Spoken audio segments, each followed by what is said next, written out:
শেখ হাসিনা পশ্চিমবঙ্গে।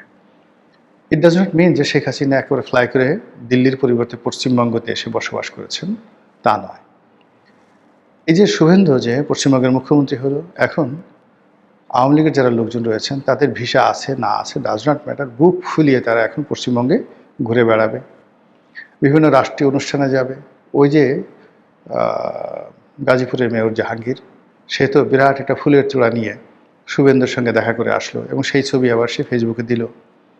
আওয়ামী লীগের অসংখ্য টেলিগ্রাম, তারপরে যে সকল সামাজিক মাধ্যমে তাদের নিয়মিত যোগাযোগ হয়, সেখানে এই শুভেন্দুর আগমন, পশ্চিমবঙ্গে বিজেপির যে জয়লাভ, এটা নিয়ে রীতিমতো আনন্দ উল্লাস। এবং আওয়ামী লীগের যারা বাংলাদেশে পালিয়ে আছে তারা সবাই এখন রীতিমতো প্রতিদিন পালা করে হাঁসের মাংস সেই বিভিন্ন জায়গাতে যেখানে যেখানে পূর্বাচল আছে, নীলা মার্কেট আছে, তারপর ওয়েস্টিন আছে, যাদের সামর্থ্য আছে সামর্থ্য অনুযায়ী পাল্লা দিয়ে তারা হাঁসের মাংস খাওয়া শুরু করে দিয়েছে। তাদের শক্তি দরকার, গরম দরকার। এরই মধ্যে পশ্চিমবঙ্গের শুভেন্দু সরকারের সাথে সেলিব্রেশনকে কেন্দ্র করে বাংলাদেশের ছাত্রলীগের কয়েক দফা মিছিল হয়েছে। ছাত্রলীগের কমিটিগুলো নতুন করে গঠিত হচ্ছে, একটার পর একটা কমিটি দিচ্ছে।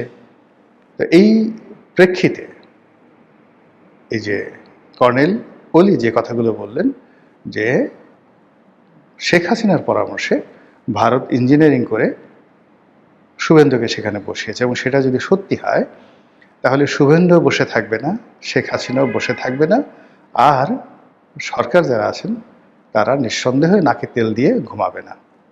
বুঝতে পারছেন যে সামনের যে পরিস্থিতিগুলো কতটা জটিল হয়ে যাচ্ছে। মহান আল্লাহ আমাদের সবাইকে হেদায়েত দান করুন এবং হেফাজত করুন। আসসালামু আলাইকুম রহমতুল্লাহি ওয়া বারাকাতুহু।